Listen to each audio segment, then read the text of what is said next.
dir noch angesäche,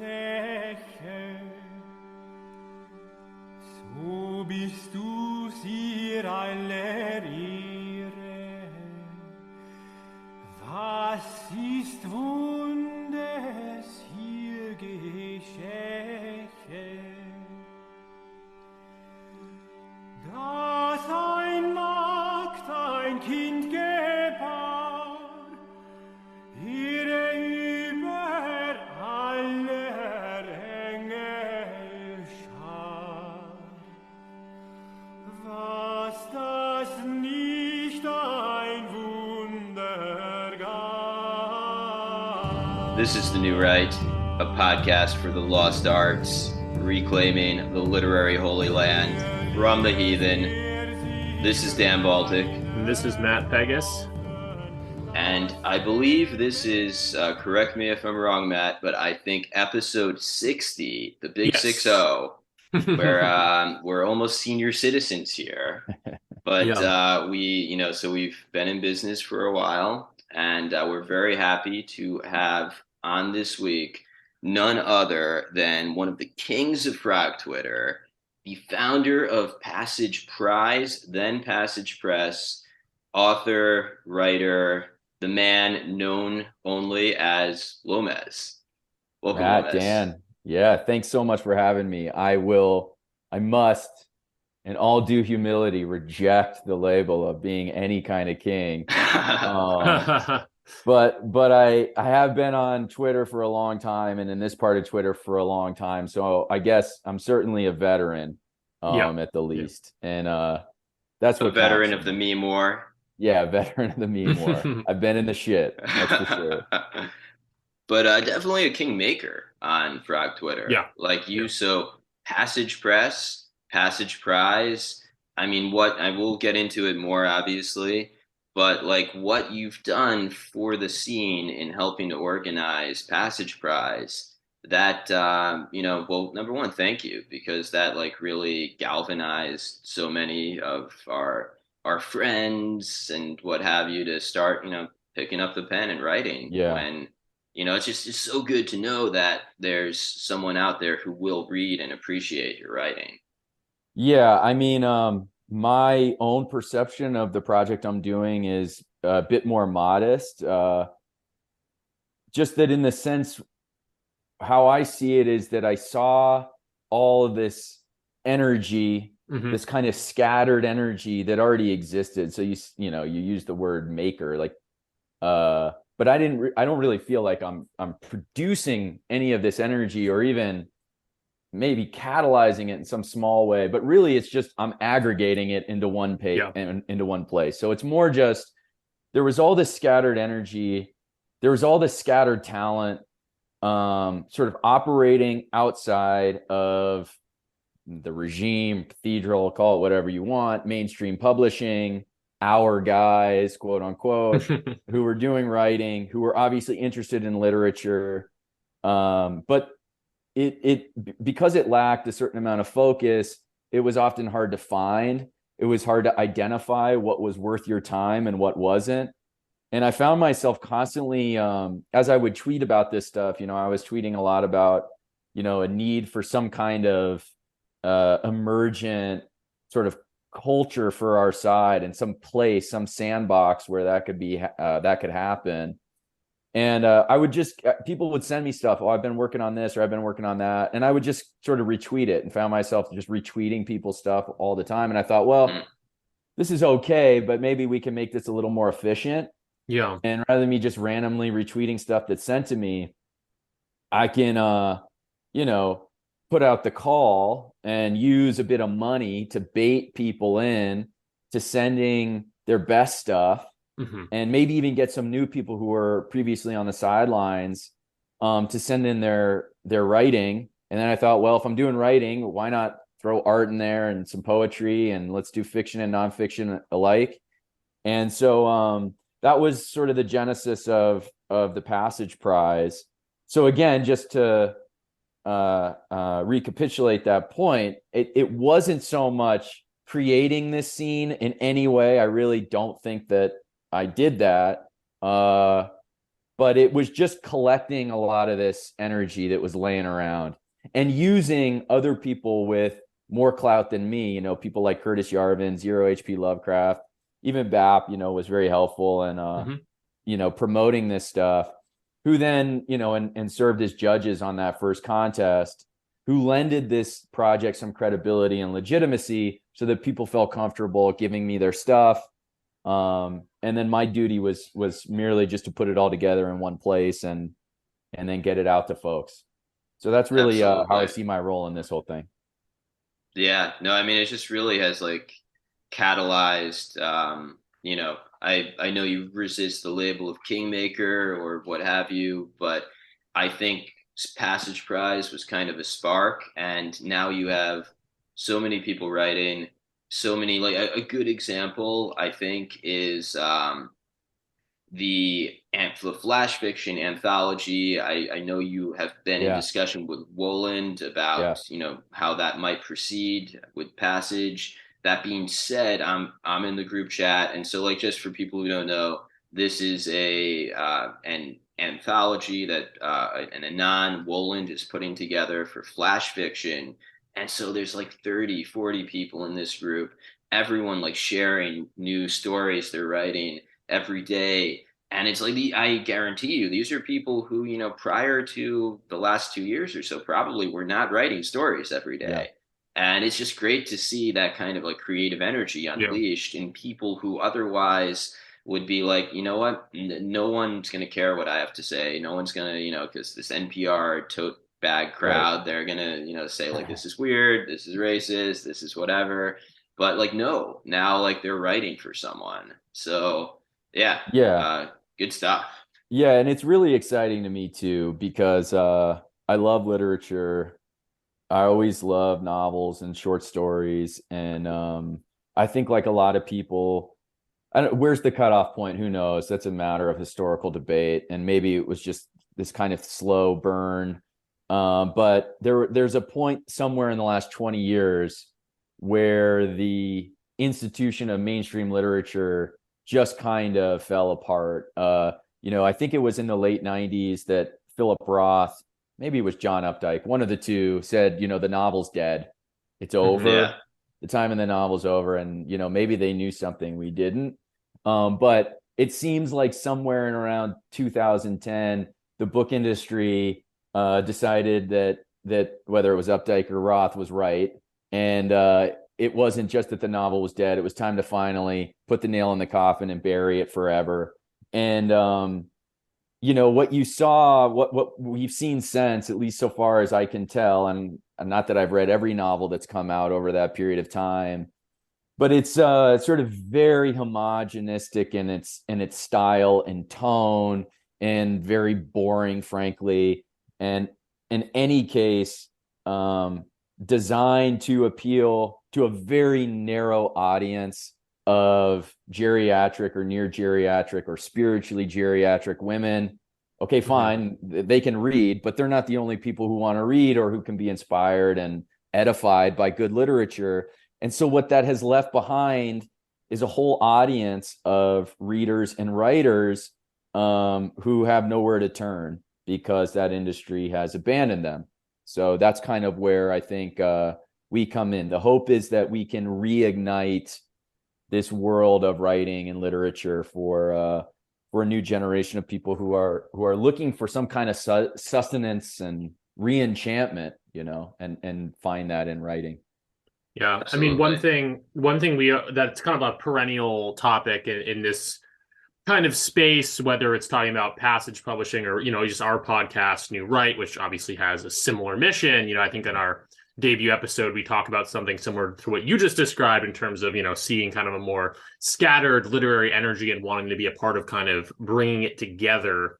One of the perennial topics that always comes up in that conversation, like, is it right-wing literature, or if it's not, and obviously, like, I'm not going to be coy, like, I think the three of us are right of center, to say the least, and a lot of people in this scene are, and that ties into Passage, I think, a little bit in the mission, and correct me if I'm wrong, but maybe more fundamentally, it's about just creating a new space for people who are alienated from the, as you said, very paltry mainstream publishing and frankly mainstream reading community. And it's kind of a place, it's not just politics, it's kind of open to anyone who is disaffected, which is kind of a big tent, wouldn't you say? Yeah, so this is a huge question, is where does ideology fit into this project? And so I don't want to skip ahead too far, but we were at an event in Los Angeles a month ago. At least Matt and I were, and New Right sponsored the event or planned it or whatever, and Passage was involved as well. And we had a variety of readers out. Delicious Tacos, Peachy Keenan, whose new book Domestic Extremist has just dropped, and I encourage everyone to go and buy that. Our good friend Peachy, and Curtis Yarvin as well. Then Matt, you read Disgraced Propagandist. Isaac Simpson read.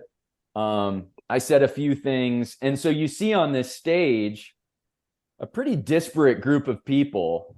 Delicious Tacos is by no means a quote unquote right winger. That there's no sense in which you can have a coherent right wing politics that would apply to Delicious Tacos. Okay, that those are two totally opposite things. Then you have like Curtis Yarvin up there, who on stage, declares himself a quote unquote Reddit atheist. And then you have Peachy Keenan, who is, a more sort of like normie con facing, pundit style writer whose writing is way more explicitly political. And so, Matt, I believe it was you posed this question. Yeah. What binds us all here? Right. Okay. Right. And then you look around the audience and it's like young, old, hipsters and, like LA scenester types. And then you have buttoned up, like, more trads or whatever. So the question, so there's this question, what binds everyone at this event? And this is something I've been thinking a lot about, because the answer to this question, I think, also answers the question of how Passage might be oriented politically, or at least ideologically. And my answer is it's not ideological. It's something pre-ideological. And how we define ourselves is largely what we're defining ourselves against. So it's a kind of definition via negativa. And I think it was Curtis who brought up the metaphor of a stench. And what Curtis said was, there's this thing out there that we might call the cathedral, that we might call the regime, and it produces a set of cultural products, and it produces a set of ideas, and it produces a set of moral values and virtues that are all kind of degraded and perverse in some way, and they have this stench, okay? Yes. And this is a metaphor that I think is very powerful. One, because the olfactory system is like it's our oldest sense. It's our most primal sense, and it's especially concerned with telling us what's good for us and what we need to avoid. And so when we're describing this thing over there as having this stench, it's something we're moving against, we're moving away from. And so I think the first prerequisite for anybody participating in our space is that they recognize that stench, and that they have no intention at all of bringing any of that dead, necrotic flesh of the regime into our space to reproduce and populate our space with that same stench. So that's prerequisite number one. And the second one is merely that it's a kind of self-selecting audience. So anybody who's already sort of culturally or socially situated in such a way that they even know we exist and know how to find us and know like how to get information about how to show up at these events is a particular kind of person. And I think for now, questions about like feds and infiltrators aside, who we allow in this space and what kind of art and literature we're looking for need only meet those requirements. A, you recognize that stench of the regime and you want nothing to be not a part of it at all. Yeah. And 2, that you're self-selected in, that you're choosing us rather than returning to some other place where you might try to, be an artist or a writer or whatever. Yeah. Yeah. No, I think that makes a lot of sense. It's almost reflected a little bit in the names of the, first and second Passage Prize, exit the Longhouse, and then second one is what, rebarbarization or rewilding. Yeah. And I like that because in both instances, you had kind of the definition via negativa, exit the Longhouse. Yeah. And then rewilding. It's this kind of, it's rather than being, obviously there's some relationship with ideology there at some point it comes in, but it's kind of a more primal and primordial emotion of, exit and kind of re-embracing a natural state and a natural power. And so something I like a lot about frog Twitter types and people like BAP, as opposed to a more normie conservative type message, is it does tap into that deeper level where it's I don't know if you call it meta politics, it's almost something different, but it's like that more primordial need of man below just having X, Y, and Z beliefs. And I think what Passage does and what those 2 prize names and the mission in general is kind of bring literature into that equation as a way of escaping the Longhouse, as a way of rewilding, literature. Yeah, I think that's right. I think maybe the core difference between what our guys are doing versus what, a pundit at even like magazines I like, okay, but that are more sort of quote unquote like normie con, let's say, and they can be, based and sort of edgy in their own way, but they're approaching politics as at the level of actual policy and elections and trying to sort of arrange pieces on the board in such a way that you're sort of maximizing your leverage over the other team who's arranging their pieces on the board. And there's this sort of fluid game that's being played and you're sort of nudging back and forth. Whereas our guys are kind of, in some sense, saying, okay, let's just throw away the whole board. That game, or maybe not always throw away the whole board, but that game is being played over there. We're talking about something different over here. We're talking about before you can arrange those pieces on the board, what constitutes the pieces? Like who are the people? Who's the personnel? What are sort of the motivating virtues of what we're trying to accomplish with this game? Yeah. And so it is in some sense more primal. And I think, frankly, one thing that's happened to us via modernity, and again, where you want to like say this is when it started, I don't know. That's for someone else to answer maybe. But it's sufficient just to look around and observe. We've been kind of over domesticated a little bit. And there's, the Longhouse, not to be coy, there's a kind of feminization that has taken hold of our social and political life, and of course our cultural life as well. And so let's recognize that. Let's sort of identify it for what it is. And then B, what rewilding then means is let's sort of strip away all of those layers of sort of over socialization and domestication that have been kind of learned and inculcated in us through this feminized society that we live in, and really try to rediscover what it means to be human, fully human. Like and I think especially fully like a man as well. Yeah. And people sometimes criticize this as saying, or they look at like Andrew Tate or something as a counterpoint to that. That's really not what I'm saying at all. I think, Andrew Tate and who he is a consequence of feminization, right, and a kind of overcompensated performative masculinity that's equally fake and gay. Yeah, in a shallow sense, basically. Yeah. And so that's not it either. And frankly, I don't quite know what it looks like to be sufficiently rewilded or appropriately rewilded. But it's definitely in that direction that I think we ought to be nudging ourselves and the stories we tell about ourselves.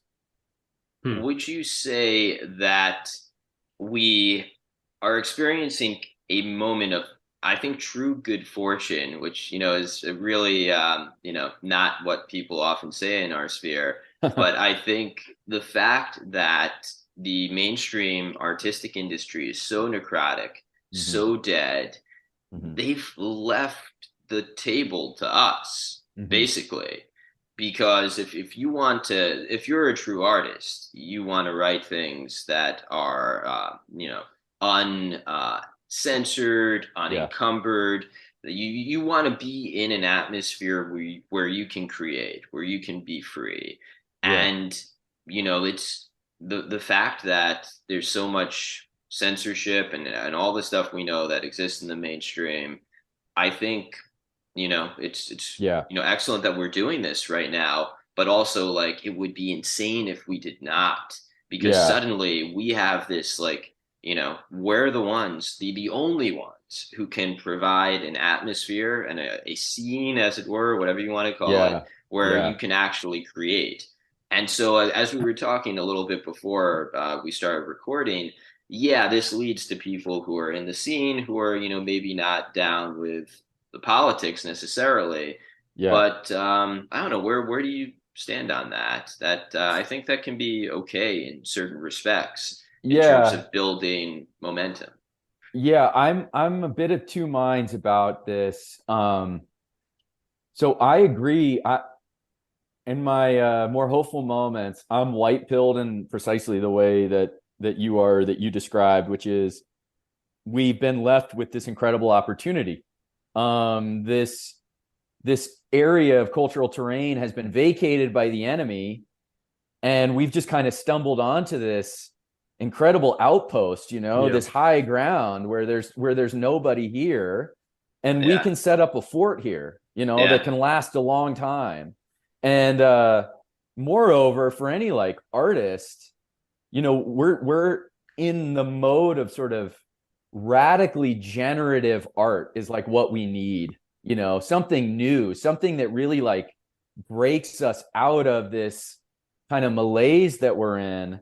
And that's exciting. Okay. I mean, everything is open to us. We're all kind of in uncharted water here, like aesthetically, artistically. There hasn't really yet been a full sort of accounting artistically yet for this transitionary phase that we're in and moving into this digital space, and the tensions between on and offline life. I mean, there's so much material here that for any artist, again, this is kind of ideal.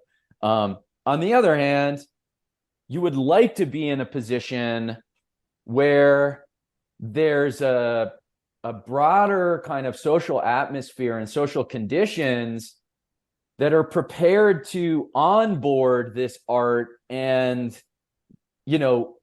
display it or use it in the way that art ought to be used, which is to present kind of narratives for a society, to help guide them through various times and conflicts and tensions. And the missing piece here is that our society is so scattered and fractured and identityless and sort of deracinated and atomized and all these things that people have complained about for decades now, that in my bleaker moments now, I wonder just how, so beyond this sort of niche community that we're speaking to and for, what is the value of this creation? Like what function will it serve? Can it rescue us, more broadly speaking, from this, I think, what is a sort of dangerous and bleak trajectory that we're on? And I think about, the stories that my kids are going to hear, for example, and that will guide them, and the kind of reference points that they're going to share with their friends, and what kind of virtues and that is going to steer them towards. Is there some way for what we're doing to intercede on that a little bit anyway? I don't know, because of this fractured world we're in. Yeah. Maybe not. And that's my fear, is that, yeah, we got this fort and it's up on a hill, but it's an island. And in some ways the war is over and everybody's just kind of scattered. Yeah. I see what you mean. I think like in some respects, the left obviously won the culture war, in the 20th century. That's what happened. But like this is an interesting question that I think you're raising right now. Can the right win a culture war in a culture that kind of is no longer cohesive? Yeah. Like the terrain has changed. The left won the culture war when it was possible to win a culture war. Yeah. Can you win a culture war today? I think that's the question, right? Is there ever going to be anything like an American monoculture? Yeah. Not that we need a monoculture per se, but is there ever going to be, Curtis kind of talks about this with the acorns for the cultural war idea of really growing a new institution. And the question is, to what extent can there be a new institution beyond you get another niche or subculture? And I do think that's an open question. I mean, I think it's no doubt that it's a small victory, even what we have now, that I do think, and this is almost a tired and silly thing to say, but like, I do think there's a real sense in which we're the cool people in the room. Mm-hmm. But like, can it go beyond that? And there's a myriad of reasons, as you highlighted, why it's unclear if we can. Yeah. I mean, I'm personally given up on the idea of a coherent American monoculture of the type we saw through the latter part of the 20th century. That, I think, with just, single reference points where, I mean, even as recently, I remember my college days, like, everybody would be like quoting Anchorman or some whatever exactly shit, okay? And it was like dumb and whatever, maybe cringe, and there's all sorts of things that may not be good about that. But it was, no matter where you were in the country, if you were like in a frat house in like 2008 or something, you'd be hearing the same like 10 jokes, okay, or whatever. Yeah. And it's all coming from like Hollywood, okay? It's all like whatever movie and I don't know that there's anything like that anymore. I mean, maybe, people, I hear Baps joke about wine bar, banter in wine bar, you are gay. Like that seems to have kind of permeated. But again, it's so narrow to this world we're in. Exactly. And maybe that's okay. Okay. Maybe what the future is for us is a kind of distributed, almost sort of tribal mini states, mini cultures. And I can imagine a near-term future where people start migrating and kind of voting with their feet, and affinity groups, the kind of communities that we're building online start to find sort of regional pockets that they occupy. And there's a way in which you just build sort of culture out sort of locally. And then, there's the guys in Wyoming doing their thing, the guys in LA doing their thing that's sort of similar, and then the guys in Austin, or whatever, blah, blah, blah. And they kind of, they're in this sort of tribal confederation of a kind where they all kind of meet at similar events. But that and the culture they share and the stories they share is totally distinct, with virtually no overlap of their shitlib analogs who live like 100 miles down the road in the next city over. Yeah, absolutely. Yeah. And it's a little bit like that already, a little bit. Yeah. Maybe that's just where we're headed. And then our politics, like our electoral politics, will follow that and sort of reconfigure itself based on the new reality like that. The counter argument there, though, is like one maybe that Curtis or Nick Land would say is like, no way, the sort of the cathedral, the regime will never allow that. They're never going to allow these breakaway sort of federations from ever being able to form. They are going to impose that culture on top of you. They are going to construct various laws to make it impossible for any kind of meaningful breakaway sort of regional coherence. And that's not going to happen. Okay. They can't let that happen because that of course dilutes their power and dilutes their ability to sort of achieve whatever agenda they're trying to achieve and enact, their Whig historical sort of progressive march to utopia. Yeah, I mean, there's a real tension there, obviously. And I think the question then becomes, to what extent can our guys influence the people who are like in the room in politics today? Yeah. And I was, without, saying anything doxable, I was having dinner with someone who's at the kind of like highest echelons of the conservative legal world.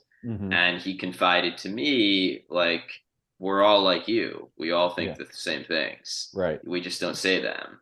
And so that's a bit of a white pill. Like, I don't know how that, translates into real world action. But I do know if you have people like that at the federal level and at the, higher levels of the judiciary, like, they will protect you, hopefully. Yeah. And protect the like emergent communities that, I mean, certainly like in the conservative legal strain of thought, it's very much a states' rights moment today. Yeah. So one would hope that, the court would support, more unilateral type executive, almost presidential actions that undertaken by governors. Undertaken by, people, and because the states originally were supposed to be sovereign in, real respects. That's why they were called states. Yeah. So, Yeah. I mean, I'm not a legal theorist, and, I don't, it's sometimes hard for me to think at that level of abstraction. What I observe is that, it seems to me very difficult for our guys, our side, to use the levers of, judicial activism, let's say, in order to get the things we want. Now, a huge caveat there is like, look at Roe v. Wade being overturned. Okay, like, sure, there's some success there. That's a clear data point in favor of people who say, let's just stay. We got to stay on the path we're on and just work a little bit harder, with activism and putting our resources in the right place. And I guess, okay, I'm willing to take on board some of that argument, or like, Chris Rufo model of just getting in there and basically acting like a leftist, but on behalf of the right. Yeah. I sometimes wonder though, if Chris Rufo is just like a special guy who is the exception who proves the rule, and that trying to duplicate, like, may 1,000 Chris Rufos bloom is a delusion, and I kind of think so. The way I see it is like these, so like the Chris Rufos of the world, they can't win the culture war. That's not that's not what they're designed to do. But can they kind of create enough cover for people to win the culture war? To like, can they create enough kind of protection for a governor to kind of say F you to the federal government, and allow, like, that I see is like the union between political action and our thing, more like culture war stuff, is like they help us do our thing. I agree. And I'm maybe because I have trouble thinking at those levels of abstraction, I'm just purely a pragmatist when it comes to this stuff. And it's like, okay, Chris Rufo is where he's succeeding. Let's just take those victories. Amplify them as much as we can, use them to our advantage, take something like what he's doing with the new college. Let's get our guys in there. Let's see if we can like use that as a small little outpost to make some hay. And, maybe we'll try again in 3 or 4 other spots. And even as cringe as something like the University of Austin might look from the outside, maybe that's also like a step in the right direction. Maybe the right personnel there could hire our guys to do things. And you just take these victories where you can get them, and not try, Curtis, I mean, the thing is, though, someone like Curtis, who I obviously greatly respect, or Nick Land would say, actually, no, that's a mistake. Every time you make a little incremental gain, even if there's some short-term benefit to that, the regime is going to, at some point, figure out how to reverse that gain. And by showing them this particular trick in your bag, they're going to now be inoculated to it for the future, and it's only going to make them stronger and ultimately sort of improve their ability to dominate us. And the only real solution is either the Nick Land version, which is to just feed it enough stuff until it burns itself out. We just have to let it eat itself until it's burnt out and is fully exhausted, hence, accelerationism. Or Curtis's thing, which is you got to be very patient and wait for just the right time and just the right person and personnel, a kind of counter elite, and, pull off a coup d'etat, like overthrow this regime, wipe it out completely, and put in your people. And that's it. Those are the only two ways, pressing the big red button or letting it burn itself out. Anything else you do to try to like tinker or make incremental improvements is only either going to prolong how long this thing lasts for, or is going to in fact make it stronger. So I don't know. I mean that makes a lot of sense. I think like you do need some political action to form that cadre that Yarvin is talking about. Because like if you don't have some cover, like, how are we even going to meet and get together and, figure stuff out on a revolutionary level, figure stuff out on a more intellectual, like forming a culture level. Yeah. And actually, I think what we're doing in large part with this culture thing we're building is creating a Schelling point for these people. Okay. It's where all of these disparate potential, counter forces, let's call them, can meet. It's the common ground. And what's useful about it is that it's a Schelling point, it's a common ground, a meeting point that by its nature, the people who belong to the regime will not want to join. Yeah. So it's got this nice feature of being allergic to our, enemies in the Schmittian sense. Yeah, no, absolutely. I feel like I think that's sort of what Curtis implies with the acorns for the culture war idea. And in terms of creating more explicitly cultural spaces like Passage Press, like the event we put on. It's a meeting point for these ideas and these people. And it's not that it's like a Trojan horse. Like there is a potentially ideological level. It is subversive and openly so, but the rallying point is kind of coming together around ideas that are exciting and culture, and I guess another part of that is that it can kind of influence the coming generations who are exposed to this first as something that's vital in a way. It doesn't have that stench, as you mentioned, and then we talked about that issue earlier, like, can it go mainstream or is it always going to be a fort on a hill kind of thing? Regardless, I feel like it can propagate itself in some capacity. And especially also with this kind of a pronatal message, as new families emerge. I guess that would be the hope, that this thing kind of propagates itself, and it propagates itself not through Chris Rufo style short-term political goals, but rather through, it's a bit of a nebulous sort of as I'm using it here, but through culture, through ideas. Like that it has this mimetic quality. Mimetic, yeah. But so it's funny you say the thing about like being pro-natalist.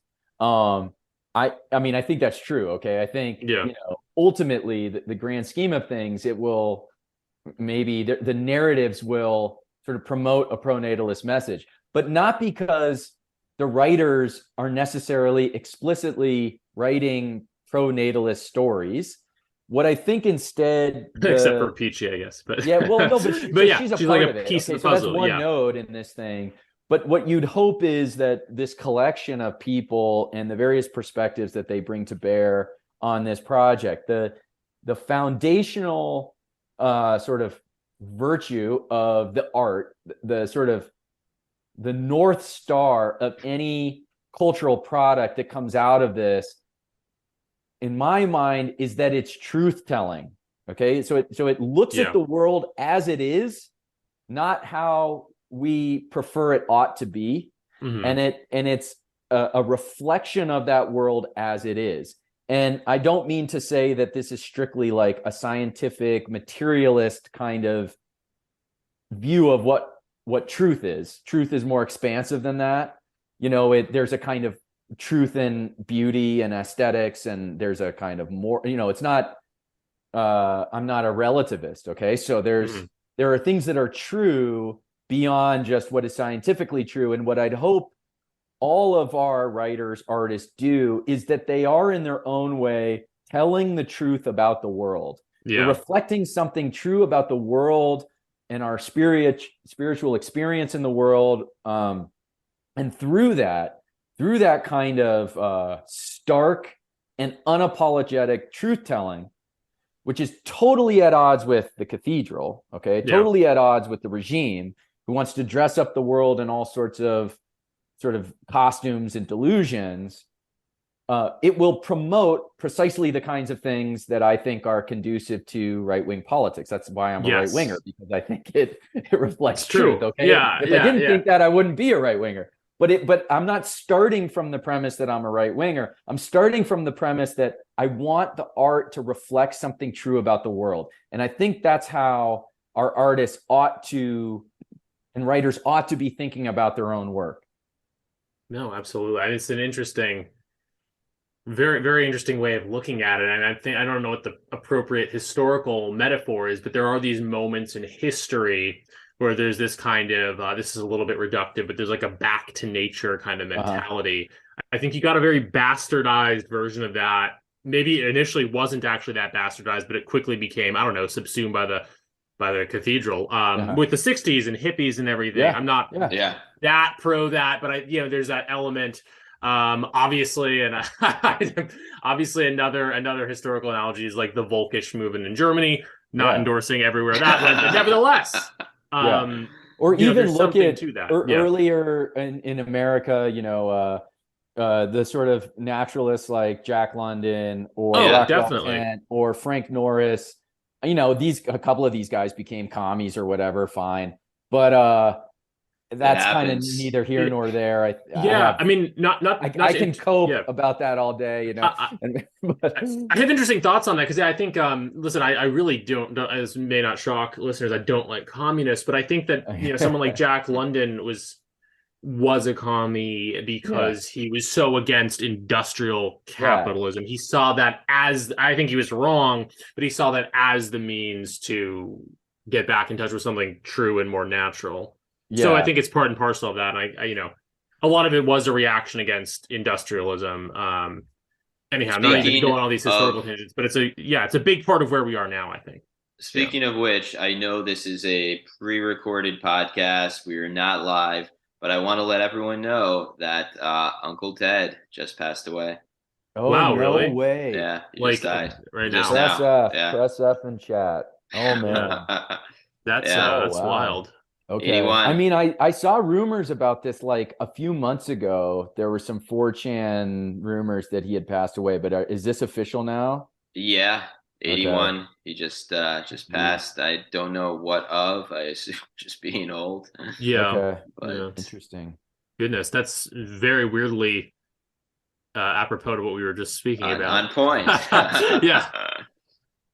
Go on. Sorry. Well, no. So I mean, one thing about I want to just add to this argument about truth telling, because it's a bit vague. Okay, that's fine, but it's, again, as I say, it's a North Star. Okay, it's a direction to point ourselves toward.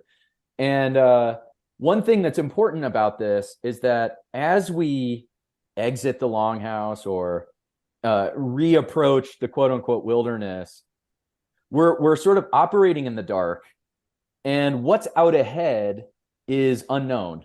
Okay. And what truth there is to be told about what is out ahead is also unknown to us. And moreover, we don't even necessarily know the right strategies of cutting the paths to get to those places. And so truth telling, or truth as a North Star, also includes taking on board like lots of different perspectives. And like this, even incorporating into your belief someone like Uncle Ted, let's say, even if you find him like repulsive for other for other reasons, like anyone on our side ought to be able to take on a lot of different perspectives and think through a lot of different points of view, on the premise that we don't know what's out ahead. We don't quite know how to get there. And it's going to require a lot of experimentation to do so. And so we don't want to be closed off to not just like Uncle Ted style stuff, but, there's a kind of conspiratorial strain that runs through sort of right-wing thought. There is, a kind of metaphysical, sort of fantastical, mythological strain that runs through right-wing thought. And while we don't want to get so caught up in sort of completely buying into some of these esoteric ideas in a way that that sort of steers us away from truth, we do want to be able to play in that sandbox with all of these different tools so that we can emerge with different points of view and different strategies for how to find truth. So I guess what I'm saying here is like, yes, being right wing, I guess, is part of this, but it's also not being closed off to all sorts of different perspectives. Absolutely. And it doesn't think through and experiment intellectually and aesthetically with all different, and this is, sorry, I'm kind of rambling here, but as I go on, I'm like starting to formulate my own beliefs on this stuff. But, one thing I want to avoid, I mentioned this in the Longhouse thing I wrote for First Things. And some people were a little bit, I don't know, critical of it, and that's fine. But I said, something along the lines of just returning to sort of traditional classical art and sort of trying to recreate classical forms is not enough. Yeah. And I probably should have elaborated on that. But what I mean is, while those things are important and edifying and have value, and we don't want to just, we're not Dadaists. We don't want to just throw all of that away and completely abandon the traditions that we come from, and that in their own times were capable of producing truly great art. We also have to be willing to move out ahead and, be kind of, modernist to some extent. I don't mean capital M modernist. I just mean in our own way. Like, we're going to have to break through some terrain and some, dense foliage with our own sort of new tools. And what that looks like is sort of anyone's guess. So I think it needs to be more than just recreating, mimicking, and imitating classical forms. Absolutely. Yeah, well, I think it already is, more than that in a lot of ways. Even just like a meme, some of the memes guys make, like, they count. I don't want to be in this kind of annoying lib way, like, I don't need to elevate all lower forms of art. The higher forms of art, obviously, memes aren't the same as the Sistine Chapel, but they're something. And they kind of advance the, they're a way of kind of sometimes, explicitly repackaging older aesthetics into new aesthetics. A lot of the art that I saw submitted to Passage was like that. I think it's already happening is really all I'm trying to say. I mean, even some like literary, like Zero HP, Lovecraft is a great example of an absolutely cutting edge type of literature, visual art, basically the judges of the Passage Prize we're now rattling off, but Gio, influenced by Italian futurism and is kind of he embraces postmodernism and modernism in his own way that's not anti-traditional. I think it's happening. Yeah, I think it is too. Go ahead. Even tacos, who there may be something in the future. We can cut that out if that's not appropriate. Yeah, but even Tacos, like his style of writing, that's new. That's like not really like yes, there's a kind of a Welbeckian, influence and callback, but to, kind of like write about one's own experiences in this kind of essayistic, but also like very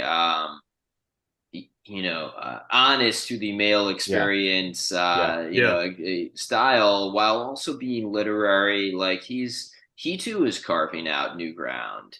So like there's many, I think, examples on our side of people who are not just returning to the Jack London, the Hemingway, and you could even argue like how conservative were Jack London and Hemingway, Yeah. given Yeah. what we discussed. Right. Right. But yeah, there's people like obviously Zero HP, Tacos in his own way, Yes. others who are writing fiction that defies categorization, Yeah. and that's like and point me to like an author in the mainstream who's doing that.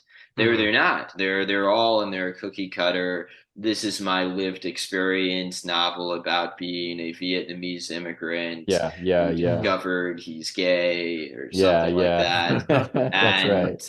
yeah, That's right. so I mean, Yeah. that's not to say like you couldn't like necessarily. I mean, I might not politically agree with it, but Yeah. it's not to say you couldn't have a novel that's good that's Right. about that.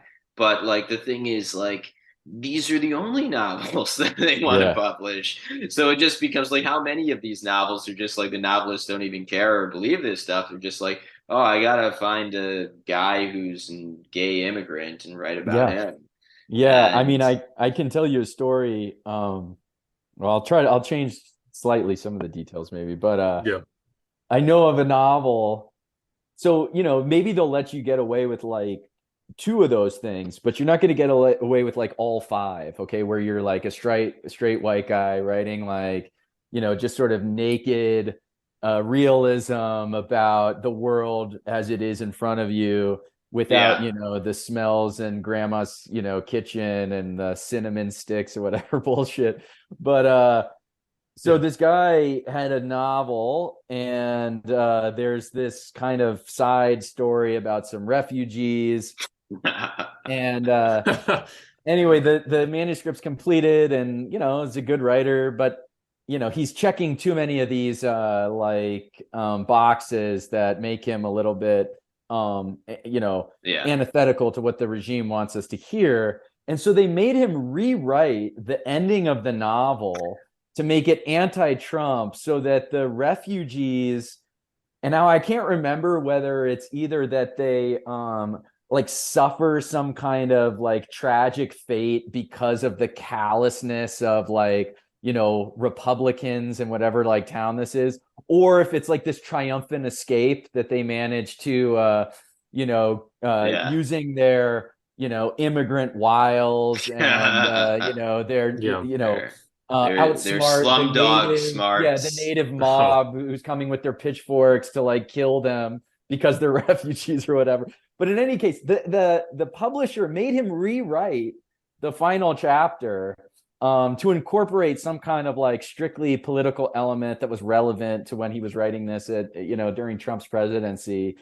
And that is just okay, yeah, I guess you're a writer, you got to pay the bills, maybe he's got a family to feed, and you just do what you got to do. But that's so antithetical to any sort of artistic spirit, like this idea that you're going to allow this work to be mangled in that way on account of some petty kind of political message for people who aren't, who's the audience who's going to be like sort of smitten by that or seduced by this or feel like comforted by the way that you've ended this story. It's just, do you even want them as your audience? I mean, is it even NPR worth mob writing a demographic, novel? Right. If that's who this is for, just people like devouring this slop so that they can feel good and go to their book club meetings and talk shit about Trump or whatever. I mean, it's pretty bleak.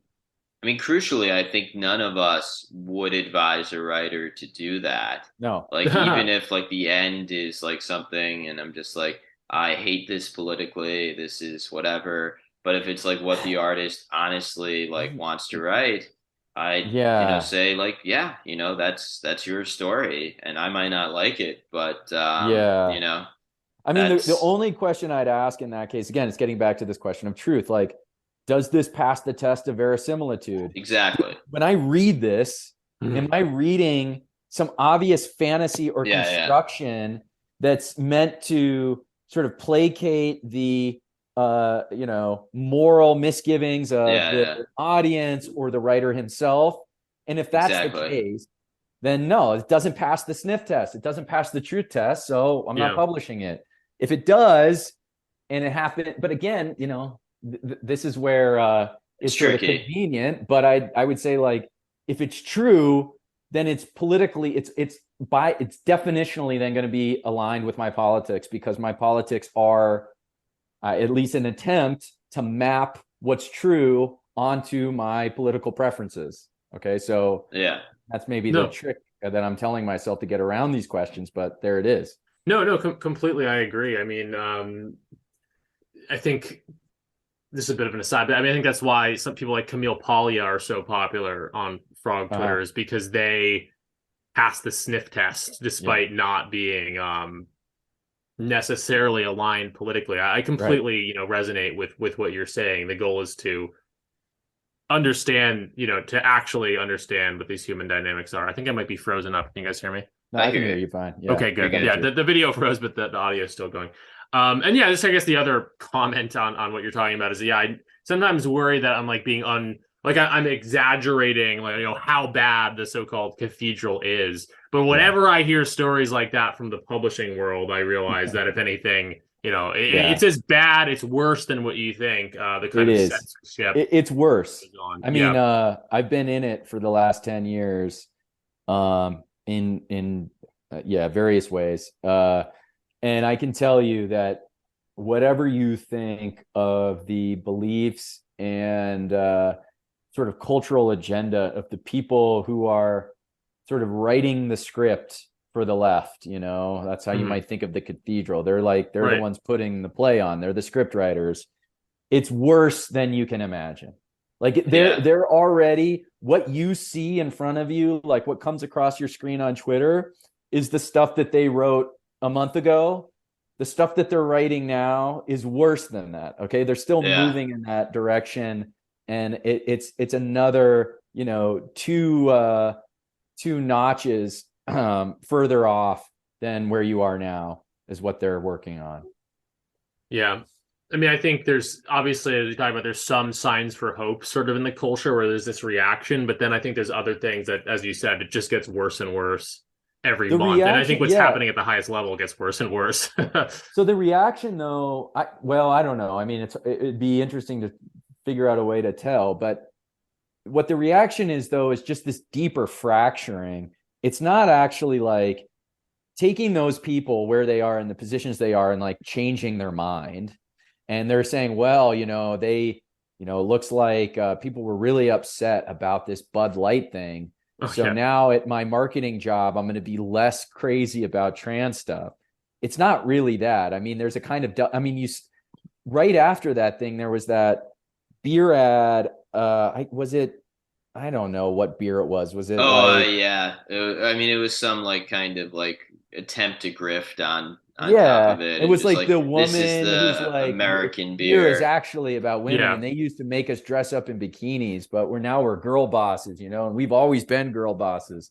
And I think it was also an Anheuser-Busch beer, so it's like the same company, doubling down on this thing, and it's the same people making these decisions who made the previous decision, and their minds aren't being changed. What's changing is there's just this deeper fracturing. And our side is just sort of coalescing, which is good. I don't mean to say it's not good. It is good. But the people who are responsible for sort of writing the script for the left, the people in the cathedral, are not moderating their views on account of this reaction. Yeah, absolutely. It's one of to shout out a friend. I mean, it's one of the things that makes Isaac's disgraced propagandist right. podcast and blog so interesting is that he's familiar with this world. I mean, I think it's crucially important to understand PR and to understand the machinations of narrative making and the tricks they will get up to, and perhaps to do our own version, or at least call it out when we see it. Again, this is self-serving, this way I think about this, but they have to do that. They have to do intense marketing and PR and construct all these sort of narrative apparatuses to make their case, because what they're selling you is a perversion of truth. It's truth with caked on makeup and push-up bra and ass flattering pants and all this stuff. And the moment they sort of let their foot off the pedal in terms of this marketing push, you see the thing underneath it, and you realize that this huge distance between what's being sold to you and what truth is, what the world actually looks like. Our advantage is, again, as I see it, our advantage is that we're just delivering a sort of unadulterated truth. It's just stark, naked world up in front of you. So when people see it, there's this immediate recognition that what they're looking at is true. It passes the test of verisimilitude. They don't need to be sold on that fact. Exactly. Which is why the lines stretch around the corner. Yeah. Which is why you have people who are like part of the avant-garde, the like New York City scenesters, LA scenesters, why they want to hang out with like internet anons. Like, this was not a thing 10 years ago. Yeah. Like, hot women were not like, oh, I want to hang out with that guy who writes weird stories. Like, no, that wasn't. But like now it is, just because, the culture is so moribund. And like, we, by virtue of their kind of abandoning any, semblance of, free speech, it leaves that ground to us. Yeah. And, I'm sure there is a sort of, debate to be had in the future about how much free speech is good. How, like, obviously, if you have your own cultural message, and I think we do, there's, it's important to kind of like promulgate that. Yeah. That being said, as long as we have we're the free speech people, and that's a tremendous power. So might as well run with. I mean, that's what the left had. That's what the left had in the 20th century. Yeah. And that's why they drew all these cool weirdos. Right. Define the culture, because they're like, well, we're the guys who let you say what you want to say. And like, you want to, shoot your wife at a party? That's cool. Like, or if not cool, like, we'll look the other way. We'll still publish. If you're making you'll become a legend. You're writing good novels. Yeah. And so, to an extent, I think we're those guys now. Yeah. And I mean, not those guys, right? I don't think any of us are going to be committing felonies in the near future. But it's I mean, when we win and we ascend to based world, I'm going to be put up against the wall by by our compatriots for being a free speech absolutist, and that's fine. That's the one I'm willing to go down on. So yeah, I mean, that's that's the tradition that I'm maybe coming from even before anything else. And it gets back to this thing I was talking about earlier, which is like identifying not just truth, but truth that we don't know yet, things that are yet to be, and how do we discover those things? And it's only through a kind of robust and open conversation amongst, smart, allowing people with smart and dynamic ideas to exchange ideas without fear of censorship is the only way to sort of really discover truth. That's kind of my front line sort of belief. Again, I know I'm going to be put against the wall for that at some point. And that's fine. But it's important. And this is the huge gap between current leftists and like boomer leftists. I remember in school, like the height of American sort of supremacy, this sort of apex of what it was to be American was like the ACLU defending, the Nazis at Skokie, Illinois, and this, and more so, it's like a Jewish lawyer who was like behind this, defending the free speech of these Nazis. And this was a point of tremendous pride among like when you talk to like boomer lefties and boomer liberals, they point to that episode. And then you see now what's happening. Like, look at the Douglas Massey thing. Or Mackey thing, the Ricky Vaughn thing. This guy goes to jail for posting a meme. It's totally insane. And not only that, you have the ACLU rooting it on. Okay. Yeah. And or like the ADL, Jonathan Greenblatt at the ADL trying to get Tucker off the air and, put people in jail for, and try to make the case for hate crimes and all this kind of stuff. It's totally anathema to liberalism of the previous century. Now, what I think is becoming sort of more clear to me as I get older is that liberalism was always going to go this direction, and that sort of golden period where the oatmeal was just the right temperature at the Goldilocks temperature could only last for so long, and then it inevitably entropy kicks in and the thing cools off. And it becomes this sort of degraded mush that nobody wants. And so maybe it was always going to be that way. But that, at least as a virtue, as something to aspire toward, even if we can't recapture it totally, that idea that we're going to let dynamic people say what the hell they want and make what kinds of art they want. It kind of worked for 40 years or so. And other people, I guess, would spit back, like, kind of as you joked about getting put up against the wall. Like, eventually, right-wing people will also come down on you. Yeah. Perhaps. There's definitely right-wing authoritarians. There's definitely right-wing authoritarians I don't care for. But I do think, I do think overall a sort of rightward take is, at the end of the day, more amenable to a more sustainable vision of some kind of free speech or some kind of relative kind of free speech. And I'm not a political theorist here to define that, but it's not always as simple as people think. We can put it that way. Hans Hermann Hoppe. Yeah, I haven't read extensively. I won't pretend I have. But then by way of Yarvin, that a strong leader is actually the best person to preserve and defend freedoms, and I believe that. And I think, and I'm not a libertarian, but I think that there is especially in America, perhaps there is that thread of rightward libertarianism. And if you have just the right amount of libertarianism in with your based right-wing take, I think that is kind of the good society, in my opinion, and one that's crucially not only good but in line with nature.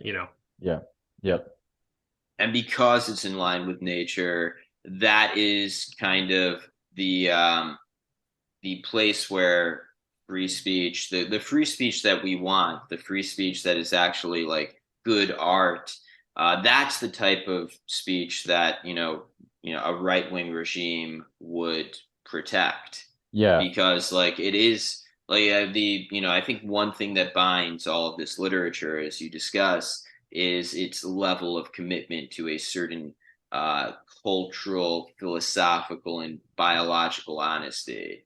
And that means that, like, well, I think regardless of, the kind of political motivations of the regime that's in power, if it's a right-wing regime, they're going to, favor fiction that is more, honest in that regard. So, like, I'm just imagining, if we're under the controller that Yarvin imagines, the right wing CEO who runs America, how will he feel about Nutcracker? I don't know. Will he feel it's like too obscene, too this or that? But one thing I know that he won't feel is that it's like dishonest or it's so I think. I think there's probably something to be said for if you want to have a healthy culture, there should be some level of there are certain standards that art should meet. I mean, I think there's without a big being too kind of like, and that I'm going to always push against that, but I'm not going to pretend that that's not relevant. I think there is a certain relevancy there. But I mean, that being said, I think there's just a long-winded way of saying that I think a right-wing regime is more in tune with producing art that is, frankly good than a left-wing regime, because a left-wing regime is predicated on lies about human nature. Yeah, correct. That's my view as well. Yeah. And I was going to say, you can have high, exacting, demanding standards for your literature and other culture. I think these people are far from the most based people in recent decades, but the two unrelated Blooms, Harold Bloom and Alan Bloom, during that kind of culture wars a certain chapter of the culture wars in the late 80s, early 90s, and they were very pro the canon and maintaining sort of more rigorous standards. I'm in favor of that, but there's quite a big difference between saying, like, this is what's going to be taught in college, this is what good art is. That other stuff is in X, Y, and Z ways degenerate. There's a big difference between having those standards and jailing people for making memes, or actually having The mistake that's often made in it's not just in this context, but others as well. It's like we have a kind of aspirational goal. We have an aspirational set of aesthetic standards that we want to see in literature, and it's very difficult for any one person. Even, Harold Bloom famously would read like 2-3 books a day and, was as rigorous as any sort of literary scholar, at least of the last, half century. Even for someone like that, his standards are going to be a kind of leak out at the edges, and why this and not this other thing. And there's some level of uncertainty there. And the kind of leftist turn then is to say, well, because we can't do that, let's just throw away standards altogether. Right. And they do this. You see this as well in journalism.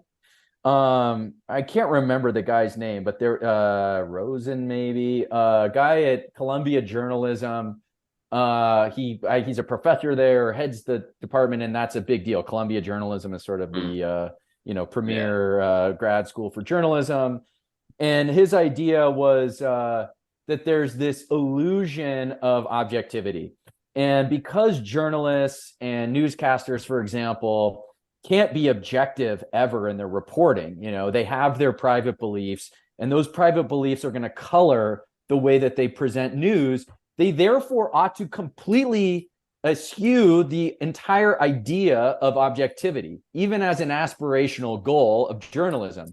And so this led to then a bunch of journalists over the last decade or so saying, well, fuck it, I'm a lefty, and therefore I'm going to ignore anything that might have a sort of right-wing valence or help be persuadable to sort of right-wing preferences. And I'm only going to cover things that are flattering to my left-wing sensibilities. And I'm just going to be a political activist, because after all, I can never truly achieve objectivity. So why even bother? And I think this happens with aesthetic standards too. Rather than aspire toward a set of standards, because it's impossible to ever get to that final step, there's this limit on how close you can get. The mistake then is to just throw it all away and start at zero, and everything is entirely an individual subjective matter.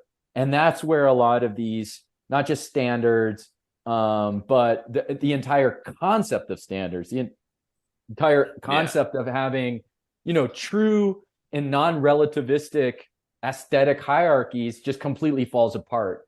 It's not only easier for these people who are critics, it also has the added benefit of playing into their sort of political and ideological worldview. And so that's largely what we've seen over the last, 15, 20 years. Yeah.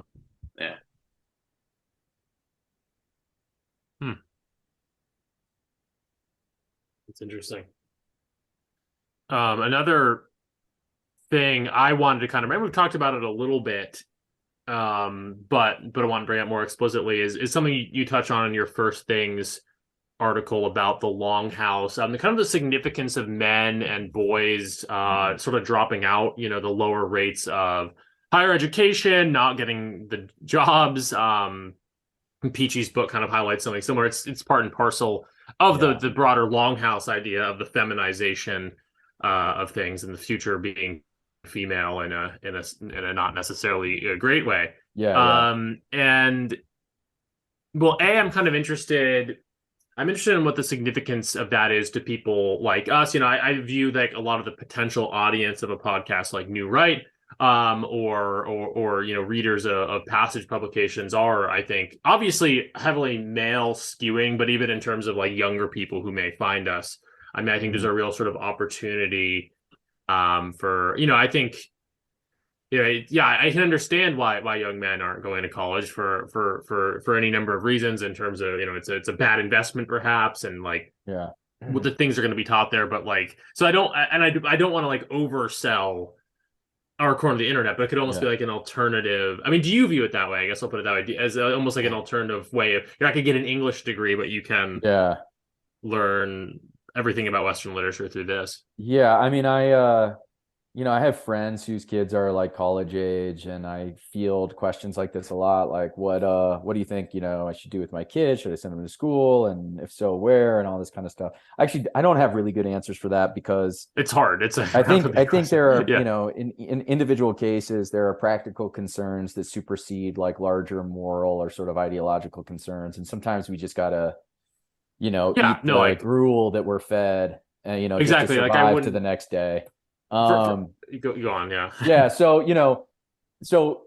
Maybe there's some, even relatively short-term, near-term future where our space can provide viable alternatives for young men sort of seeking higher education, or they are intellectually minded and want to get into the arts or philosophy and et cetera. And I hope that's the case at some point.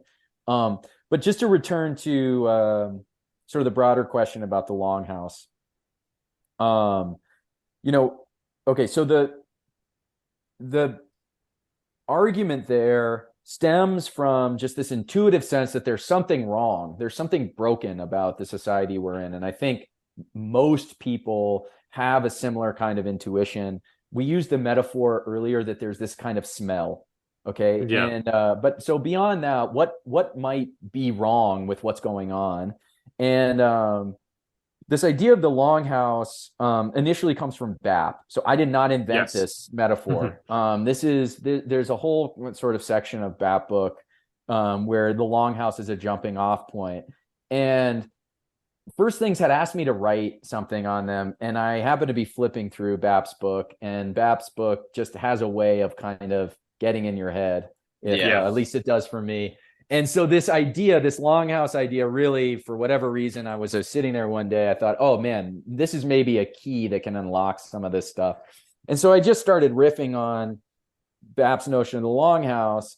And one reason why I think it resonates and why there's value in this framework is because of a lot of the things we've previously discussed here, but namely, it highlights a core natural and biological distinction between people. And that's the difference between men and women.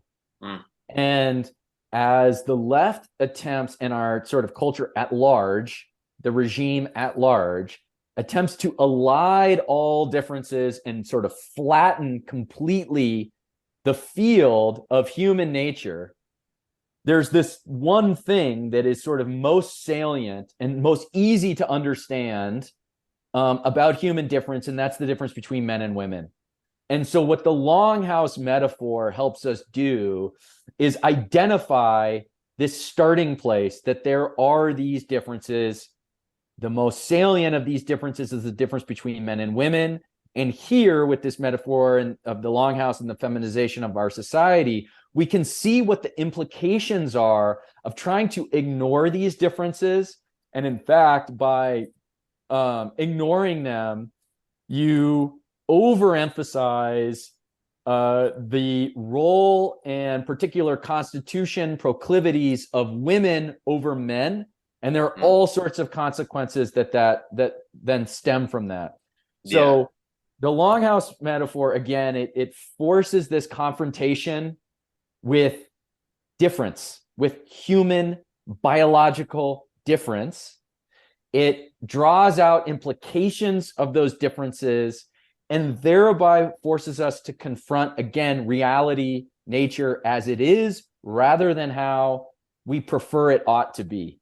And so beyond anything else, the crisis of masculinity and these questions around like what to do given the circumstances we're under, or how this sort of longhousing sort of manifests in a variety of different contexts, it's more just forcing a confrontation with these sort of tricky and baseline issues that, again, I think ultimately lead toward sort of right-wing conclusions. One of the confrontations that the Longhouse ultimately faced was the confrontation with the Yamnaya. And I think that, in some respects, what we're describing here, we're describing a moribund, feminized culture. Yep. And I think what we're trying to create is a more of a sky god culture. Yeah. Mhm. Yeah. More of a free kind of piratical almost culture, both from a business perspective, from an artistic perspective, what have you. And I think it, maybe is not too much to hope that when the Yamnaya crash against the Longhouse denizens, the early European farmers of today, maybe it'll turn out the same way. Not in real life, but online. Yeah.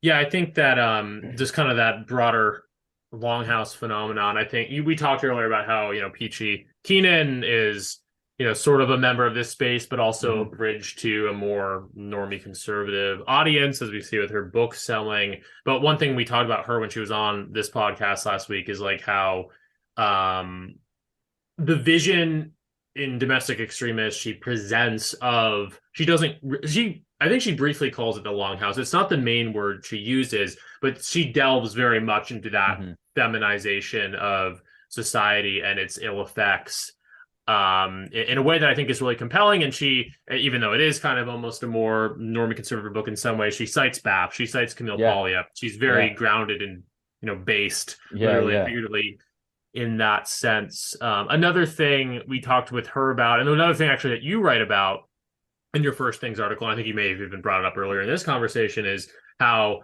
there are kind of this. Well, as I mentioned, like there is this space created. Young men are very much in need of an influence to navigate this. Young women too, but especially young men are very, very alienated.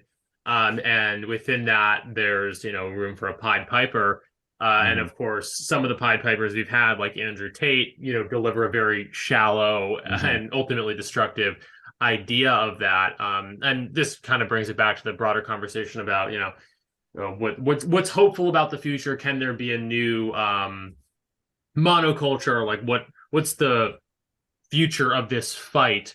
And one thing we talked about with Peachy, and that I'd like to bring up with you now too, is like, is there room for someone who's like Andrew Tate, but not, maybe it's BAP, maybe it's BAP, but like somehow with the broader appeal of someone like PewDiePie, like a hybrid of those two, do you see that as a potential, like for these, and maybe it's a dangerous idea, but no, I mean, an influencer basically who can the person who that would be, who has the proper combination of charisma, intelligence, a kind of knack for narrative, and a way of sort of grabbing these young men and directing them in a positive way, but who isn't, overly sort of tempted or seduced by a kind of hedonism, that we see with like Andrew Tate.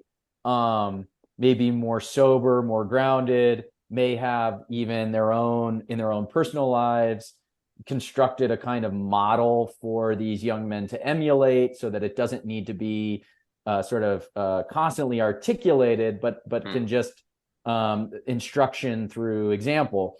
I mean, what we're talking about here is like the leader, okay? Who's the king, right. And who is this person that comes along with all of these qualities and can kind of just sort of wipe away all the baggage and bullshit that comes with, the the fakers and the pretenders to the throne and actually does the thing, which is lead these men out of this darkness and through the wilderness. Yeah, I mean, can this person exist? I certainly hope so. I'll sit around and like pray for his coming. Who and what that is and the precise kind of like theological dimension that it takes, I really am agnostic about. I have no idea what that might look like. I wonder if it's even sort of in some way a kind of folly to imagine this person coming, that there's it's a kind of utopianist instinct to hope for like this leader, and maybe, that we just but maybe instead there's just a kind of constellation of different guys who take on different versions of this. And I think so. Any young men sort of feeds from whatever trough they're most in need of. And it's something like that, So I mean, yeah, I think even if you had someone who is like Andrew Tate, because the white pill about Tate, if there's any, and Peachy talks about this, is how he really was very, very popular with very young men. It's actually horrifying. Obviously, from feminists are horrified by that, but even me, he's not a great guy. And I know I have like, I don't, I get deeper as like relatives, Yeah. And it's like, all of a sudden, like 14, 15-year-old boys just know who this guy is. If there was something like that, I agree. I have a kind of similar theological vision. Like, it'd be great to have the leader, the man to lead the men through the wilderness. But even if it was just someone like Andrew Tate, an imperfect, not as imperfect as Andrew Tate, but an imperfect person who just led young men in a slightly better direction. It was an Andrew Tate who, wasn't a rapist, but like maybe he lightly suggested people read BAP, and that might be, it could be a conglomeration of people like that, just a pipeline. And because there is a white pill in that, it's responsible for so much bad stuff in the culture, but the power of the influencer is kind of an intriguing moment, because they can go off script. I'm talking about this with Peachy. They can go off script, and they can, they're a little bit, I mean, obviously there's tech censorship, there's attempts to rein them in, but at the end of the day, anyone can, become an influencer just with a computer or a phone, and they can kind of go off script at any time. Yeah. I mean, I certainly, okay. Yeah. I mean, I'm thinking through this as you talk, and I'm thinking about even like, I don't know much about the influencer world, so this is going to sound like boomer and cringe probably, but I'm thinking about like the Paul brothers, they're like these fighters, and they have a certain kind of like vitality and thumos to them, my concern though is with anything like this, and though being an influencer, so these are YouTubers or like TikTokers or whatever, they do and can go off script all the time, and that's what makes them kind of exciting and maybe even a little dangerous. They are still subject to the algo, and their popularity is subject to the algo. And anybody who finds themselves in a role like that, whether it's Andrew Tate or whoever it's going to be, it's not that the algo is going to like silence them. I don't really think it's that quite top down. What instead might happen is the algo is going to create a certain set of incentive structures that will push them away from what is good and what might be healthy and more sort of sober, I guess, kind of a guidance and direction towards the more sort of hedonistic and Epicurean, or whatever term you want to use, it's a little bit more nihilistic. It's a little bit more concerned with a lot of these same things that, shitlib influencers might be concerned with. It's sort of like rapper culture kind of stuff. And so that's what the algo wants. That's what the algo is going to get. And so I wonder about sort of the long-term viability of someone like that, or whether there's just a hard ceiling on how popular anyone can really get presenting a more kind of muscular right-wing vision. To what extent do we think doxing is a concern here? So to bring it back to the original, some of the stuff we were initially talking about at the beginning of the episode before the pod, I think for a kind of like someone with the message and charisma of BAP, but also who can dox, who can be like, this is me in the real world. I'm a guy. I'm like, that is like something that's a very difficult thing to navigate, because like, yes, the people who do dox, like Andrew Tate, like, well, like he's, we all know the problems that are inherent with someone like him. Yeah. And even like someone like Logan Paul or whatever, they're like, they're not substantial people, really. They're, they're in the influencers, personalities. Like, what you really need is like someone who is like, look at me, I went to the best schools. I'm very, well read. I'm very capable. I could be a man of the regime or whatever, but I have decided not to be, because that was wrong. And this is my message. And I'm actually like, I'm not a grifter. I'm not a, weirdo. I'm not. And that's very hard to find, because you essentially have to find a guy who's willing to like, basically burn it all down. Yes. And that by that very action, he becomes a sort of like freak. Like, most normal people would not be like, yeah, I don't really want to have a future. I'm just going to be online instructing guys how to be normal. And I myself am not normal because I've destroyed my life. It's just this inherent problem.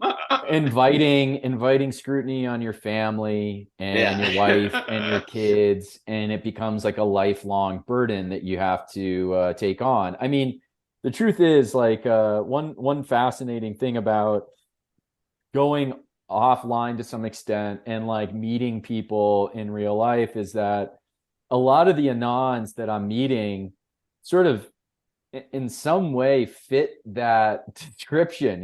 These are like well put together people. They got families. They, in some sense, like, are the tip of the, cathedral spear. They're in places of significant, to a greater and lesser degree, like, authority. Maybe they're professors, or they're in finance, or even, work for the government even.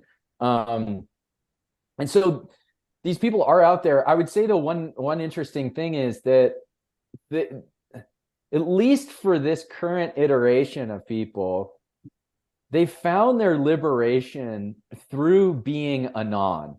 And there's something about being anon that is inextricable from the rest of their identity, such that if they were to become like, face accounts, it would demystify or rob them of some essential quality, or maybe that's just the fear, that people have, and it's why it doesn't happen more often. But I think this is going to start to happen. So, like Oren McIntyre has kind of done this a little bit. He's sort of like making this small transition. And, Curtis Yarvin did this. Okay. Mencius Moldbug sort of transitioned to being from an anon to a real person. Peachy. Okay. Peachy's book last week. I can't like not see her face everywhere I go. And so, okay, I have a lot of complicated feelings about this and what the value of that is. And I've thought about this for myself too, but I wonder if what you're describing here is just going to be a natural state of thing. There are going to be these guys who are online, who are anons, who are going to take on that role that you just described, Dan. And when and how that process happens, and how that migration from a purely online identity to someone who's there in front of a camera, sort of presenting the model for what a man might be like within this sort of present set of circumstances, is inevitable. And we're, not a long way from that happening. Yeah, I really think so. I mean, it's just, like, so many of us are like increasingly not very anon anymore anyway. Right.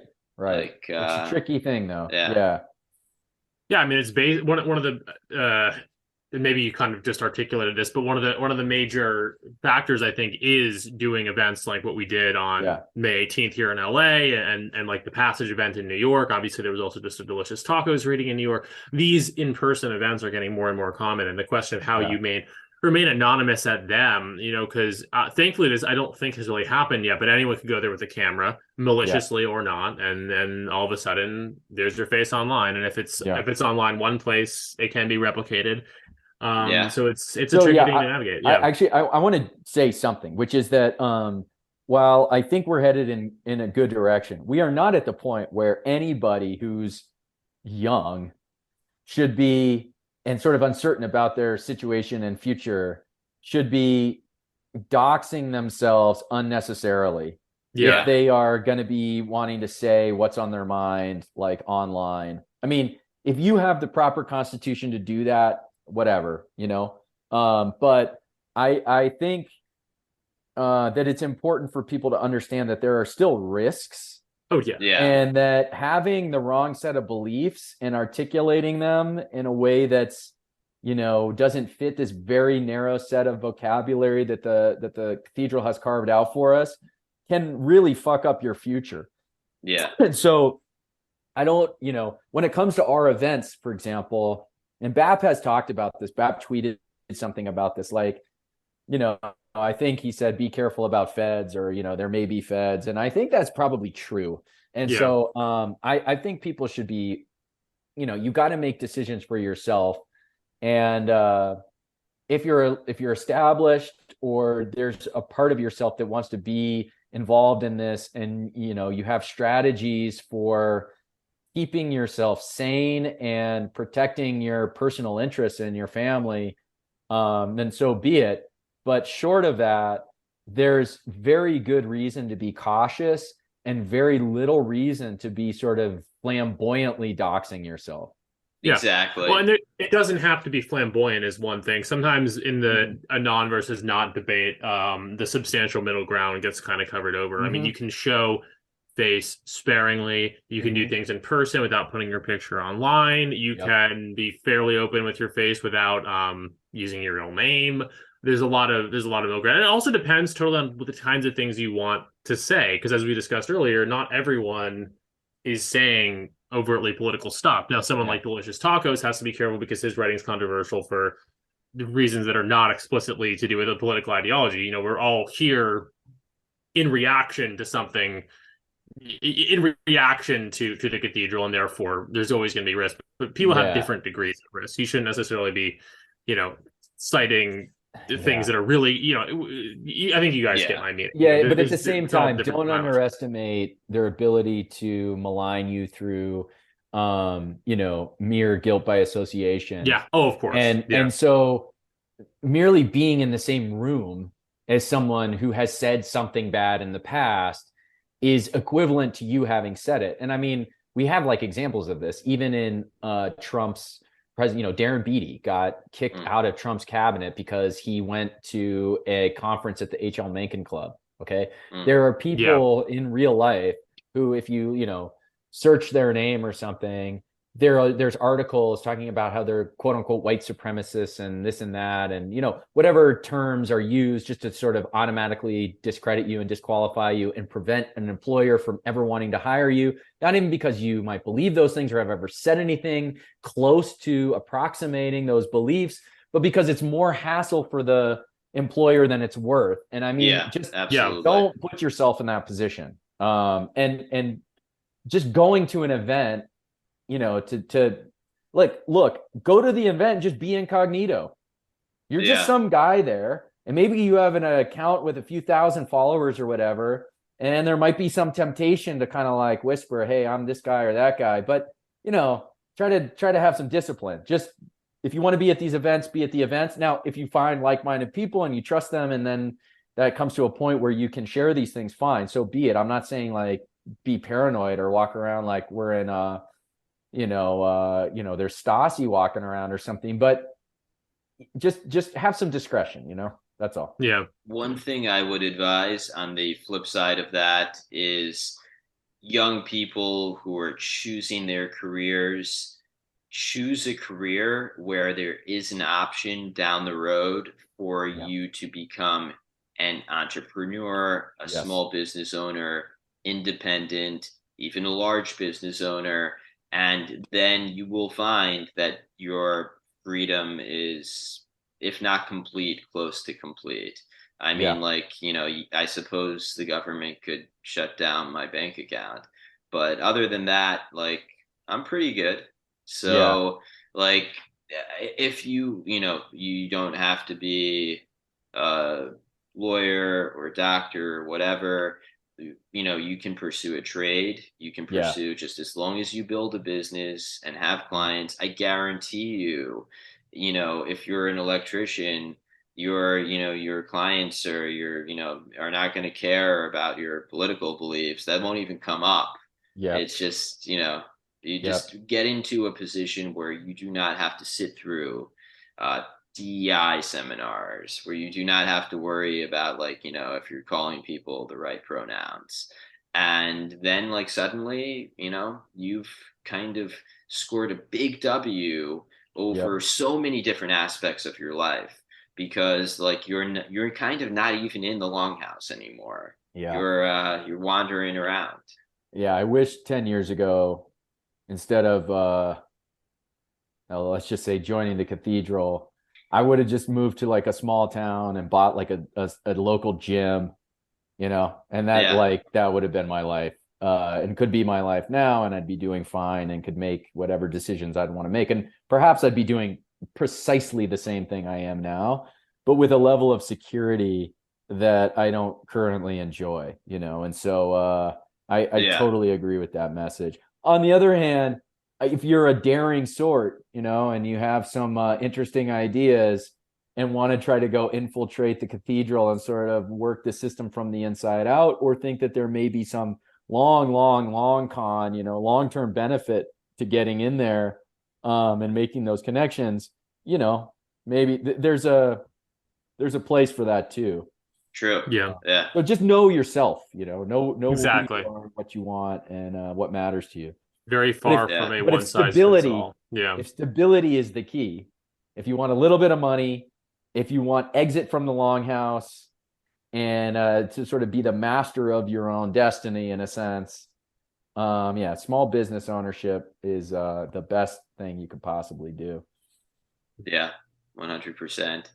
And if you're like the type of guy, and I think we both know them, we all know them, who is just like in his mid or early 20s and is just kind of like has this kind of like charisma, passion, or whatever, and you just don't care, and you want to dox or whatever, and you want to like run around and do your thing, like, you know, you probably were the type of guy who's gonna, you know, get, you know, cut down in battle anyways. Right. So, you know, do your thing.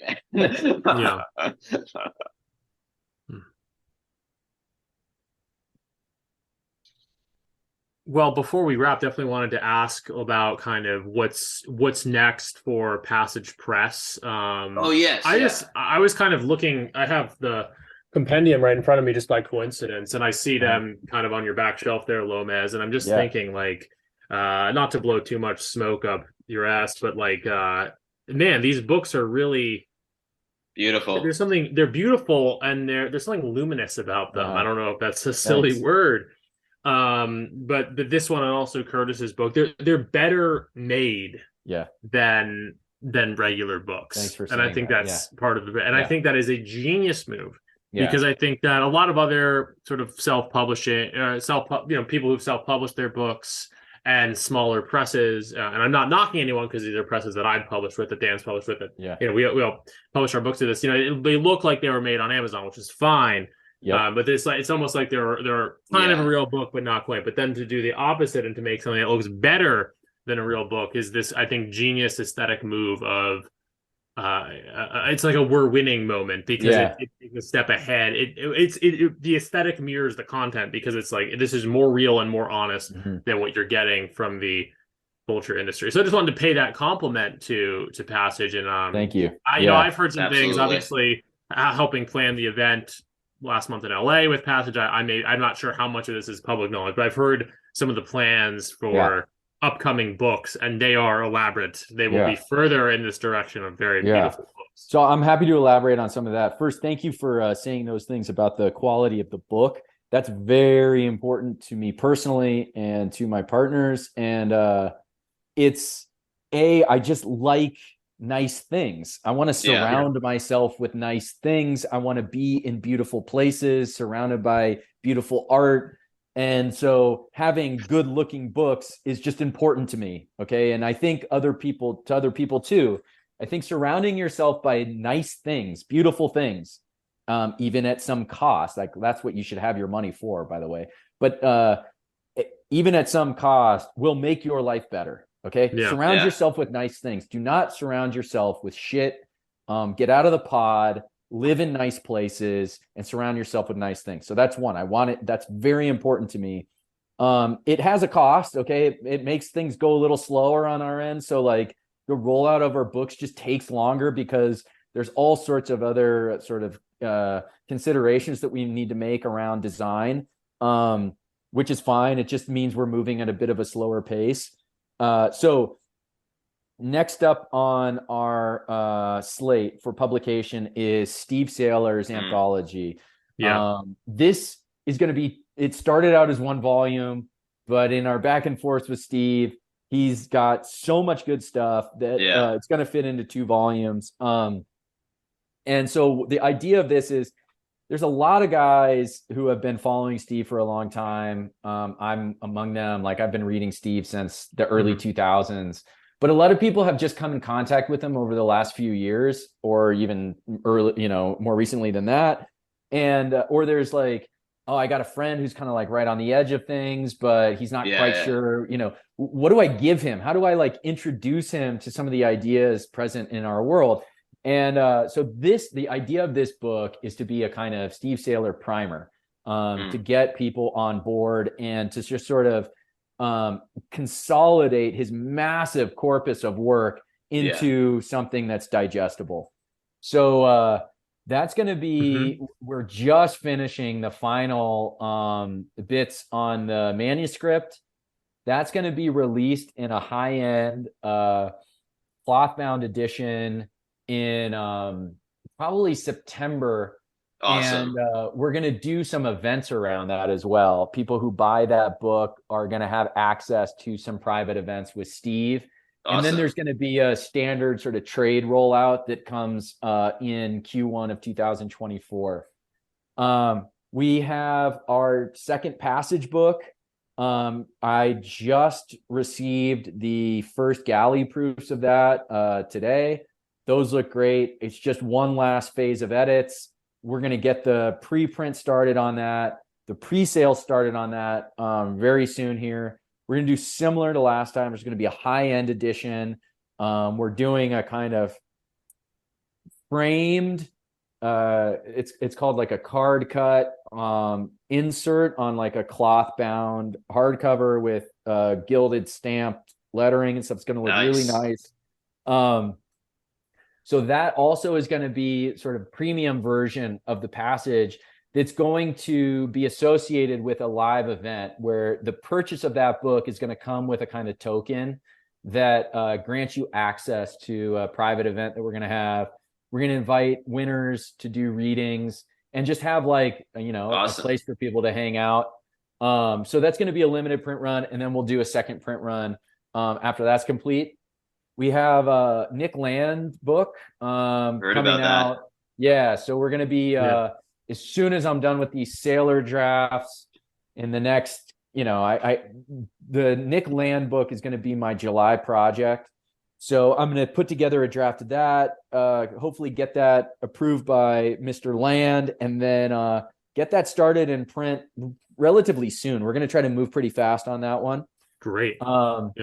And then I'm sitting here. I got a couple of fiction manuscripts that I'm looking at from some people who are like in our space, people who have submitted to Passage, someone who was at the New York event last week. Okay. So I'm going to make a decision about I want to have at least one piece of new fiction in the catalog for next year. We mentioned Delicious Tacos earlier. Tacos is like a year away from completing a new novel. So I don't want to make any kind of promises and put any kind of undue pressure on anyone, but we would love to get Tacos a novel. It's something we've talked about. So when and if that's completed, Zero HP Lovecraft has been working on a longer project that we'd love to participate in as well. There's some other stuff too that I'm blanking on at the moment, but there's a lot of irons in the fire. And you mentioned that anthology previously, Dan. Yeah. So Woland we went out in our gathering just some more pieces to fill that out. Mike Anton wrote a piece for it. Oh, nice. I didn't realize that. People here and there, and I kind of want to, my goal before publishing it, I don't think it's in a rush, and these things, like I said, my view of publishing is let's do it right and take our time. So if it takes an extra 6 months, so be it. I want to get pieces from a variety of different spheres. And again, this like different perspectives. Now, these are all our guys. So there's not going to be like the Matt Iglesias kind of like expert, whatever. But, I want to get something from Mike Anton. I want to get something from, Raig Nationalist has said he's going to write something for us.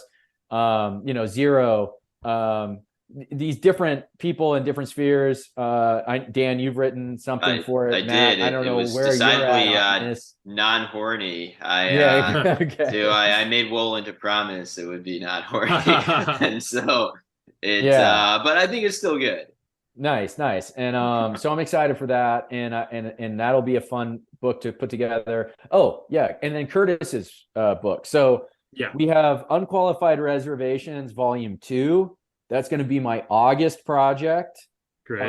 But also Curtis is working on Gray Mirror, which is not going to just be a collection of entries from his new Substack. He's working on all fresh material for a new book that's tentatively titled Gray Mirror at the moment. And so again, it's just a matter of timing, not wanting to rush writers, giving people the time they need. And here's the other thing. Everybody, all these other publishers in our sphere, everybody's doing the best they can with what limited resources they can. One thing that's missing from our sphere is editing. Okay. I just have to, I have to throw this out. Yeah, that's true. We don't have editors. Okay. And I can totally understand why. And this is not the fault of any writers or any publishers. It's just, of all the resources you can bring to bear on a book publishing project, it's the one that's easiest to discard if you are lacking resources. It's the thing that falls away, and you leave it up to the individual writer to do their own editing. I think it's very important that we have a strong kind of editorial hand over our work, both because it demonstrates a level of professionalism that we want to project. It also is a way to help a writer sort of sharpen his own vision and focus. And sometimes writers are reluctant to do this. And I've been on the other side of that conversation where editors like, you need to do this, you need to do X, you need to do Y, Z. And I think, no, I'm not doing that. I refuse. And, we brought up an anecdote earlier where a writer was asked to like add some new ending to a novel. That's not the kind of editing I'm really talking about. I'm really saying on the sentence level, and on that first draft phase, sitting down with someone else who you trust as a reader to give you constructive feedback and can help you just sort of cut through some of that fat. And so that's part of what we're doing too. And I really want these books and the material we put out, not just to look good, but when anybody spends the money they're going to spend on a passage book, they're going to feel good about it, and they know that they're going to get something that has been like heavily vetted and invested in. It's not just, hey, we're doing this to try to make an extra few bucks, and this is just a guy we happen to like. I like my friends and I want my friends to flourish, but I've found in the last 6 months I need to say no to a lot of my friends. Like, this isn't ready yet. This isn't what we're looking for, and it's because I have a very particular and strict vision about what do I want to accomplish with this. And maybe that's me being maybe a little too overbearing, but for now, I think it's, that's just the way it's got to be. I will say there are a lot of novels and books that I buy from our sphere just because I want to support our guys. Yeah. I like, I want to read what they're writing, but like Unqualified Reservations, the upcoming Sailor Compendium, Yeah. Nick Land, the Passage Prize too. Like this is all stuff that like I legitimately really want to buy. And I Yeah. really want to have it on my bookshelf. And like it looks, rather than looking worse than mainstream publishing Yeah. books, it actually looks better, which is, incredible. Thanks. So like, yeah, Yeah. it's I mean, really, that means a lot. And also is a testament to our guys because it's all our guys doing this stuff. It's not like, yeah, I mean, this isn't me, this is me bringing people together, but like the design, yeah, the binding, selecting the right kind of paper, these like design and editorial and layout features. This is sort of the collective talent of all these guys in our sphere. So it's really good to hear that. And it's proof of concept that there is real talent here, and that if absolutely. we really sort of want to build out alternative infrastructure, alternative institutions, it's possible. It's not just LARPing.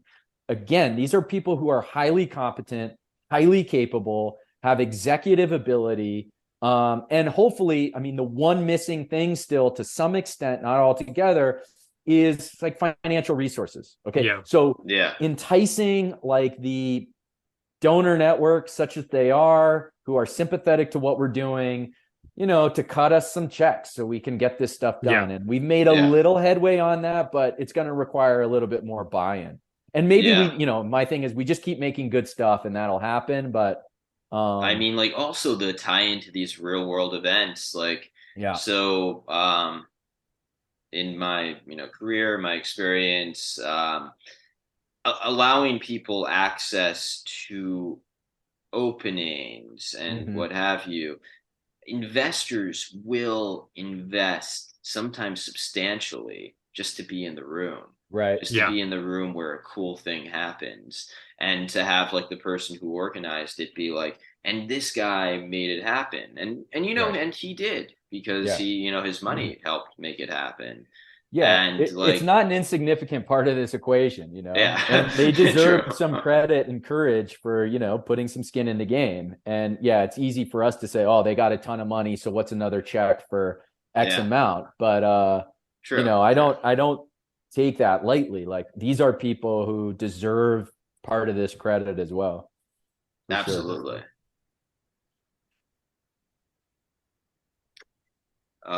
Well, I guess that kind of does it for us here on our side. Are there any further items you want to hit on your side, Lomez? Yeah, no, I mean, this was super fun. I really enjoyed it. It's really heartening too to see like what you guys are doing and see that there are these other nodes in this network and like that we're all kind of converging on the same space. And Matt, I don't know if I mentioned this on the pod or just in our conversation when we first got on the call, but Matt organizing that event in LA, and then us being able to come in and provide our own sort of piece of support for that is like how this should work. It's all kind of corners bringing what they can to the table, and us, really like all boats rise with this tide. So it's important. One thing that can happen in these spaces is suddenly resources get scarce and there's this sort of petty fighting over the crumbs on the floor. And it's like, we cannot have that mindset. It's got to be that we're all going to sort of do this in some ways, like together. I mean, people working their different corners, but and that, again, all boats are going to rise with this tide. It's a forest where we're sort of growing here, not just a single tree. Okay, to get back to the 8-point metaphor. Yeah. No, I think we're doing that. I think the attitude toward these separate nodes is extremely congenial, and we're all working together, which is really cool.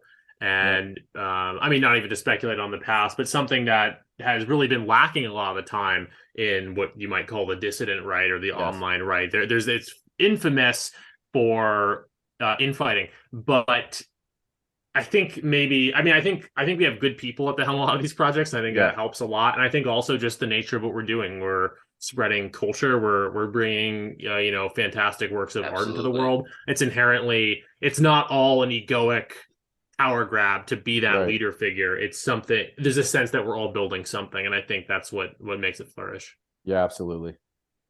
WGMI. We're going to make it. That's right. On that note, I guess we will sign off. Passage Press, buy their books. They are beautiful. Unqualified Reservations looks tremendous on any coffee table. It is, also full of, incredible writing. Curtis Yarvin, Steve Saylor compendium coming up, Nick Land book coming up. Frankly, Passage Press is publishing the most interesting and best produced books today.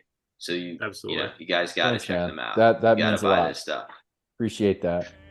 All right, fellas. Thanks a lot for having me on. Sure thing. Absolutely.